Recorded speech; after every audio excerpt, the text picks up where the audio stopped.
Now we shall study chapter 3 water resources. तो water resources chapter को बहुत thoroughly समझने के लिए हमारे अंदर ऐसी कैपेबिलिटीज़ कल्टीवेट करने के लिए, ताकि इसको हम बड़ा फ्रीली एक फ्लुएंट के साथ एक कमांड के साथ बोल सकें, लिख सकें। उसके लिए हम जो बहुत सारे बेसिक जो कॉन्सेप्ट्स हैं एंड टर्म्स हैं उनको हम स्टडी करेंगे, ताकि हमारा जो टूल किट हम तैयार कर सकें इस चैप्टर की प्रॉपर अंडरस्टैंडिंग के लिए, और जो क्वेश्चंस आएंगे उनको प्रॉपरली फ्रेम करने के लिए। ओके, और इसमें जो टॉपिक्स हैं इनको समझने में बहुत हेल्प मिलेगी यदि हम कॉन्सेप्ट्स और टर्म्स को अच्छी तरह समझ लेते हैं। टॉपिक्स में वाटर रिसोर्सेज, वाटर स्कार्सिटी मैंने कमी, शॉर्टेज, एंड नीड ज़रूरत किसके लिए, फॉर वाटर कंजर्वेशन, कि पानी को बचाने की, संरक्षण करने की क्या नीड है, कंजर्वेशन की एंड मैनेजमेंट की। ओके यार, स्कार्सिटी की वजह से इसी में आपको आंसर मिल गया, वाटर स्कार्सिटी, ड्रिंकेबल वाटर की कमी, इस तरह से काफ़ी चीज़ें आप लिख सकते हैं। देखो, फिर आता है मल्टीपर्पज़ रिजर्व प्रोजेक्ट्स। बहुत इंपॉर्टेंट चैप्टर है यार, this chapter is very important not only for the class 10th CBSE board students but also for the UPSC aspirants.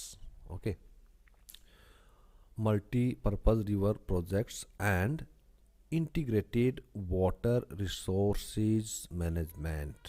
फिर आता है rain water harvesting. Rain water को आप किस तरह से हार्वेस्ट करें, वैसे हार्वेस्ट का मतलब फसल पैदा करना होता है, तो ये भी एक यार एक फसल ही है और क्या है। रेन वाटर कैसे आप हार्वेस्टिंग करेंगे, कैसे रेन वाटर को ड्रेन होके वेस्ट होने से बचाएंगे और अपने काम में लेंगे, है ना। फर्स्ट अपना रिवर बेसिन क्या होता है, catchment area of an river. एक जो रिवर होती है, जैसे हमारे रिवर जा रही है ये, ठीक है, तो इसका कैचमेंट एरिया कितना होता है, मतलब ये इससे कहाँ कहाँ तक इरीगेशन आप कर रहे हो, ठीक है, कहाँ कहाँ तक इस पानी के यूज़ से आप जो है वेजिटेशन वगैरह काम ले रहे हो, तो ये उसका कैचमेंट एरिया होता है इसको, जहाँ तक इस पानी पहुँचाया जा सकता है ये वाला इधर से, ठीक है। तो कैचमेंट एरिया होता है रिवर का। वेटलैंड क्या होती है, गीली भूमि। ये क्या होता है, ट्रैक्ट ऑफ मार्सी लैंड होता है, मतलब दलदल वाली भूमि का ट्रैक्ट होता है, एक हिस्सा होता है वेटलैंड, गीली भूमि। गुल्स और कुल्स, वाह यार, गुल्स एंड कुल्स क्या है, ये डाइवर्जन है, diversion channels in Himalayas. Guls and kuls, गुलबर्ग, कुलबर्ग, तो क्या है, ये डाइवर्जन है, डाइवर्जन चैनल्स हैं हिमालयाज में। फिर टंकाज, टंकाज टैंक, टैंकाज, टैंक से है ना।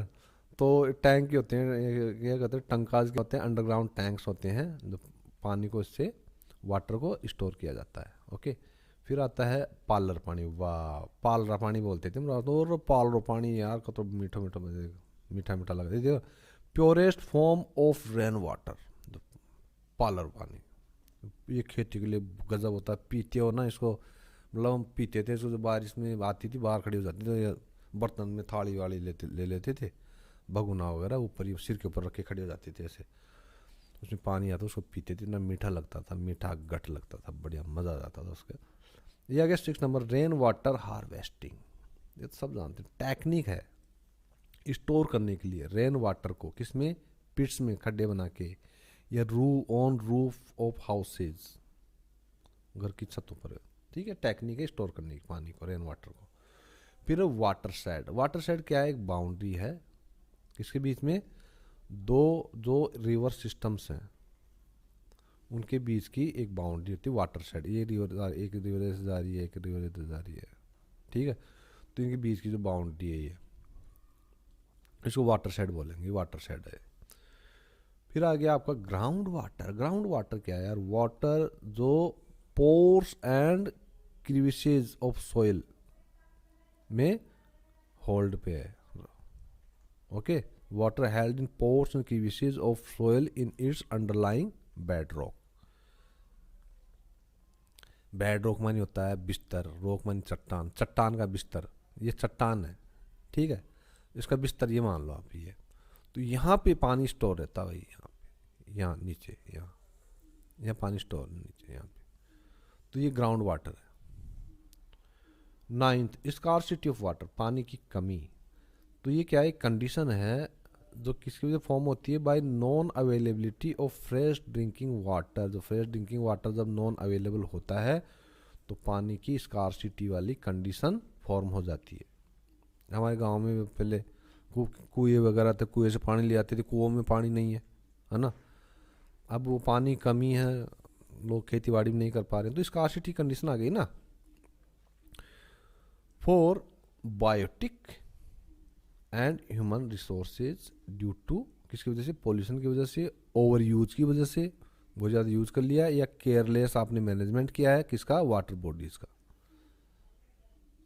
इस वजह से वाटर स्कार्सिटी होती है। फिर आता है आपका ब्लू प्लेनेट। ऑब्वियसली बात, हमारी अर्थ को कहते हैं ब्लू प्लेनेट। ओके, क्यों कहते हैं, due to presence of water bodies. Water bodies की इतनी प्रेजेंस हैं यहाँ पे कि ऊपर से देखोगे इसको, समुद्र से पूरा जो ऊपर स्पेस से देखोगे तो पानी पानी दिखेगा, तो ब्लू ब्लू दिखता है, इसलिए ब्लू स्पेस बोलते हैं वाटर बॉडीज की वजह से, presence of water bodies. Further आगे, it is the only planet, ये अकेला प्लेनेट है यार, पता होना चाहिए आपको, where living organism including human beings are found, जहाँ लिविंग ऑर्गेनिज्म हैं। फिर आ गया रेविन, रवीना नहीं, Raveena Tandon, ravine, REVIN, ravine है, रेवाइन, रावाइन, रेवाइन कैसे बोलोगे इसको, रावाइन, ऐसे रा वाइन, या रेवाइन, या रवीना है।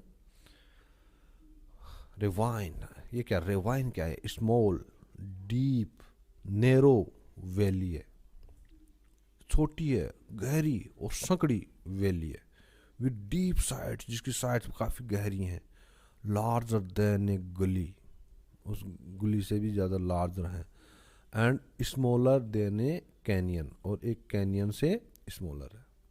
अभी कैनियन क्या होती है, कैनियन क्या होती है, देखते नहीं मूवीज में देखते हैं जो हॉलीवुड की बॉलीवुड की आती हैं, जो पठार से दिखाएंगे, दोनों तरफ पठार ऊंचे ऊंचे से, दोनों तरफ बीच में खाली जगह, ये लंबा ट्रैक सा जाता है, उसको कैनियंस बोलते हैं। तो रेवाइन्स क्या होते हैं, स्मॉल डीप नैरो वैली होती है, वैली टाइप होती है, और कैनियन भी क्या है, वैली टाइप होती है, लेकिन इनमें फ़र्क है थोड़ा, है ना, क्योंकि ये रेवाइन थोड़ा स्मॉल होता है, डीप होता है, नैरो वैली होती है, डीप साइड्स होती हैं, लार्जर देन ए गुली और स्मॉलर देन ए कैनाइन।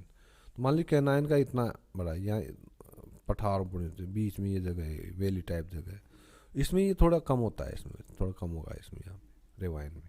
तो एक तरह का वैली है ये, बेसिकली ये लिटरली एक वैली है एक। अब 12 नंबर, चेक डैम।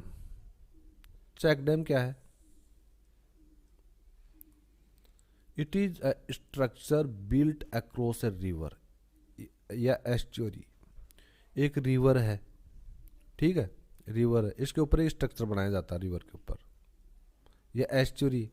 एस्चुरी जहाँ, एस्चुरी क्या होता है, जहाँ मतलब ये पानी वहाँ समुद्र में डालती है ना, जहाँ ड्रेन ऑफ करती है, या वहाँ पर एक स्ट्रक्चर बना दिया अक्रॉस द रिवर या एस्चुरी। क्यों, इन ऑर्डर टू, क्यों, रेस्ट्रेन और यूज वाटर, वाटर के यूज करने के लिए या यूज को रोकने के लिए, ठीक है। ऐसा नहीं है, रेस्ट एंड वाटर, पानी को रोकने के लिए या पानी का यूज करने के लिए, ताकि पानी बह के जो है ना, नदी का पानी प्योर बहुत बढ़िया होता है, और समुद्र में चला जाए खारा हो जाएगा, इसलिए उसको रेस्टेन करने के लिए भी चेक डैम्स बनाए जाते हैं। फिर पेरेनियल कैनाल्स, पेरेनियल होती है 12 मासी, जो पूरी 12 महीने चलती रहती है ना।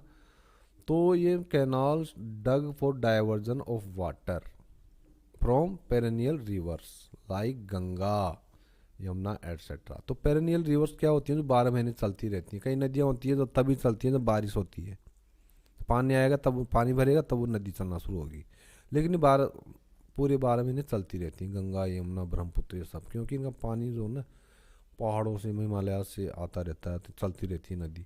तो इस नदी का पानी जो, मान लो नदी जा रही है, तो इसको पानी को डाइवर्ट करने के लिए कैनाल निकाल देंगे, नहर निकाल देंगे ऐसे, और वो पानी ऐसे डाइवर्ट हो जाएगा। नहर, ये नदी जा रही, मान लो गंगा नदी से बनाया हमने इधर कैनाल, तो इस कैनाल में 12 महीने पानी आएगा, क्योंकि नदी में 12 महीने पानी आ रहा है, तो कैनाल में जो 12 महीने पानी आता रहेगा। इसको पेरेनियल कैनाल्स बोलते हैं। तो क्यों करते हैं इसको? डिस्टेंट डिस्टेंट एरियाज बनाते हैं, फार्मिंग के लिए बनाते हैं। जैसे राजस्थान की जो इंदिरा गांधी नहर योजना, वो क्या है? वो भी पेरेनियल कैनल है, एक नहर है जो निकाली गई नदियों से, हिमालय की नदियों से निकाली गई उसको। फिर है इनंडेशन, इनंडेशन कैनाल्स। अब ये कैनाल्स देखो, ये तो पेरेनियल तो समझ में आ गया, इनंडेशन क्या होता है अभी बताता हूँ। देखो, canal dug for diversion of flood water, flood water के को डाइवर्ट करने के लिए इन कैनाल्स को बनाया जाता है। बिहार में देखते हैं हर साल मतलब लाखों करोड़ का नुकसान होता है, लोगों के घर बह जाते हैं क्योंकि वहाँ हाई फ्लड आती है वहाँ पर। तो ऐसे में क्या किया जाना चाहिए, जब फ्लड आए तो वहाँ पहले ही कैनाल निकाल दो, ताकि फ्लड में जो पानी आए तो डाइवर्ट होकर आ जाए, और उस पानी का यूज भी तुम कर सकते हैं। हमारे जो बहुत विद्वान, बहुत ज़्यादा विद्वान, जो मेरे बहुत ज़्यादा आइडियल है, उनकी तस्वीर मेरे सामने लगी हुई है, एपीजे अब्दुल कलाम साहब। उन्होंने कहा था नेटवर्किंग ऑफ रिवर्स। उन्होंने इसीलिए कहा था यार, जो पानी वेस्ट जा रहा है, वेस्ट जाने के साथ में बहुत सारा नुकसान कर रहा है यार लोगों का, उस पानी क्यों नहीं आप डाइवर्ट कर देते हो? लेकिन ये निकम्मी सरकारें आती हैं, धर्म को, जातियों को लेके इनको काम करना नहीं, तो निकम्मी सरकारें, और ये अब देश की प्रॉपर्टी बेच देती। ये क्या इंटरलिंकिंग करेंगे यार? ऐसी सरकार चुनो, ऐसे आप नेता बनो, इस पे काम करो। मैं कह रहा हूँ ये वाला काम हो जाएगा ना, पेरेनियल कैनाल्स और इनंडेशन कैनाल्स हम बना देंगे, तो मैं कह रहा हूँ 1/4 इकोनॉमी इंडिया की वैसे बूस्ट हो जाएगी, खत्म, बहुत लोगों को रोजगार मिल जाएगा इसमें। फिर आता है मल्टीपर्पज़ प्रोजेक्ट्स। ऐसे प्रोजेक्ट्स बनाए जाते हैं जिनकी मल्टीपर्पज़ होते हैं, जैसे इरिगेशन, सिंचाई भी हो गई, इलेक्ट्रिसिटी जनरेशन, बिजली का भी जनरेट हो रहा है।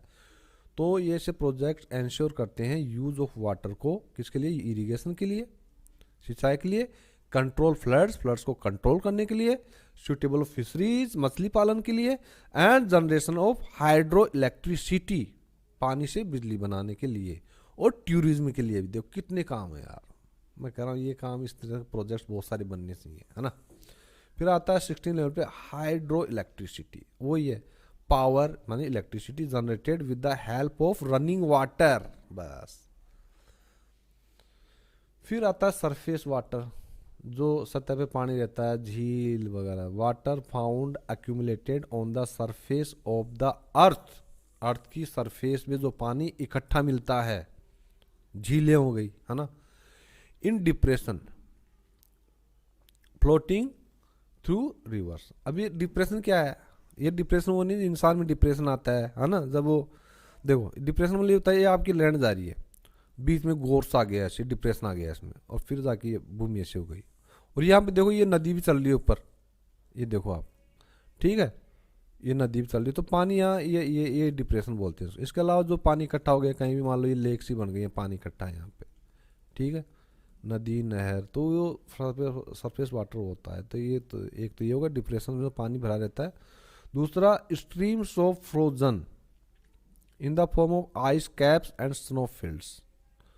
तो जो बर्फ़ है वो जम गई, बारिश हुई है, मतलब बर्फ़बारी हुई है, वो बर्फ़ जम गई, जैसे शिमला वगैरह में देखते हैं बर्फ़ जम जाती है वो पहाड़ों पे, ये तो वो भी क्या है, वो भी सरफेस वाटर, क्योंकि पिघलने के बाद उसको पानी बनना है, ठीक है।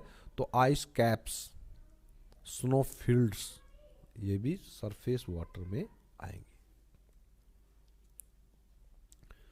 फिर आता है आपका कंजर्वेशन। वही फिर कंजर्वेशन मानी, आप कहीं भूल जाओ ना यार, कंजर्वेशन क्या था यार वर्ड, तो आप प्रिजर्वेशन भी याद कर सकते हैं, PRE, सॉरी देखो, PRESER, प्रिजर्व में तो ई लग जाएगा ना, प्रिजर्व से प्रिजर्वेशन बना है, तो या ATION, प्रिजर्वेशन। देखो कितना कॉमन है इसमें, वेसन, देखो देखो देखो देखो, ये SERV, सर्वेशन, सर्वेशन इसमें भी आ रहा है। मैं याद करना बताऊँ, सर्वेशन, बस करना क्या है, कौन याद रखो, कौन और प्री, कौन में कौन, अरे प्री, प्रारंभिक इसे मान लो। तो इन कौन से पहले सर्वेशन लगा दो, प्री से पहले सर्वेशन लगा दो, ये वाला सर्वेशन लगा दो, तो कंजर्वेशन है प्रिजर्वेशन हो जाएगा। तो ये क्या है, मेजर्स हैं, कदम है जो उठाते हैं, दैट एंश्योर, ये सुनिश्चित करते हैं, किसको एंश्योर करते हैं, मेजर्स एनवायरमेंटल प्रोटेक्शन को ये क्या करते हैं, इंश्योर करते हैं। एंड एफिशिएंट यूज, और काफ़ी एफिशिएंट यूज करते हैं किसका, नेचुरल रिसोर्सेज का, जो प्राकृतिक रिसोर्सेज जैसे वाटर, फॉरेस्ट, मिनरल्स एटसेट्रा। तो भैया जहाँ बात आ जाए वाटर, फॉरेस्ट, मिनरल्स की, आपको कुछ लिखने के लिए बोला जाए ना, तो आप ये प्लीज़ मत भूलना, कंजर्वेशन, प्रिजर्वेशन, मेजर्स, है ना, प्रोटेक्शन, ये सब चीज़ें इनसे जुड़ी हुई हैं। हाइड्रोलिक स्ट्रक्चर्स, हाइड्रोलिक मतलब हाइड्रो पता है वाटर को बोलते हैं, तो हाइड्रोलिक स्ट्रक्चर्स कौन कौन सी चीज़ में, पानी, पानी को लेके, मतलब पानी के प्रिजर्वेशन के लिए, कंजर्वेशन के लिए जो स्ट्रक्चर्स बनाए जाते हैं उनको बोलते हैं hydraulic structures. That is structure erected और कंस्ट्रक्टेड फॉर द प्रिजर्वेशन और conservation of the water to protect the water. देखो ये सारी लैंग्वेजेस उठा रहा हूँ मैं। तो टूल्स का ये फायदा है, जैसे dams, lakes, tanks and bawdis. Rajasthan में बावड़ी बोलते हैं, बहुत सारी बाउलीज है, ये बाउलीज है, ये बावड़ी होती है ना, बाउलीज। कितनी सारी, राजस्थान तो फेमस है यार बावड़ीज के लिए। एक पन्ना मीणा की बावड़ी है जयपुर में, जो कौन सा है आपका, जो कौन सा गढ़ है, जयगढ़ और कौन सा नाहरगढ़, वहाँ पन्ना मीणा था एक चौकीदार, जब मीणाओं को राज था ना वहाँ पे जयपुर में, जयपुर स्टेट में जब मीणाओं को राज था, तब उन्होंने पन्ना मीणा की चौकी बनाई थी, वो पन्ना मीणा की बावड़ी बनाई, तो आज भी फेमस है वो। जयपुर में मीणाओं की 24 चौकियाँ थी, हुआ करती थी, जो सारा एडमिनिस्ट्रेशन देखती थी, जो पुलिस का काम था ना वो मीणा लोग करते थे पूरा। ठीक है, तो आप इसको मत बोलो बावड़ी को, पन्ना मीणा की बावड़ी जरूर लिख देना उसमें। डैम मानी क्या होता है, बांध। The dam is a barrier across the flowing water.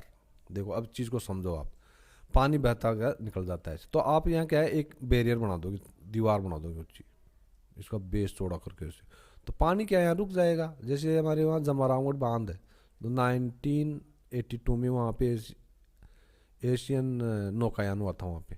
अब वो देखो, वो पानी है ना पहाड़ों से निकल के आता था, तो चला, तो बांध बना दिया यहाँ पे, तो पानी रुक गया।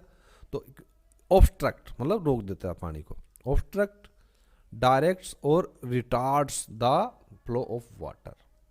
तो या तो रोक देगा या पानी को कहीं डायरेक्ट कर देगा, भाई इधर से, ये नहीं चाहते हम कि पानी इधर जाए खराब वेस्ट हो, आप ये चाहते हो पानी या रोक के पानी उधर निकल जाए कहीं और, इस साइड में आ जाए पानी ऐसे, तो आप उसको दूसरी दिशा में डायरेक्ट भी कर सकते हैं, रिटार्ड्स, या आप ये चाहते हैं कि पानी जो है वापस उधर पीछे चला जाए वापस, ये मतलब आप चाहोगे पानी जो है आगे नहीं जाए या बर्बाद नहीं हो प्रिजर्वेशन के लिए, उसको डैम बोलते हैं।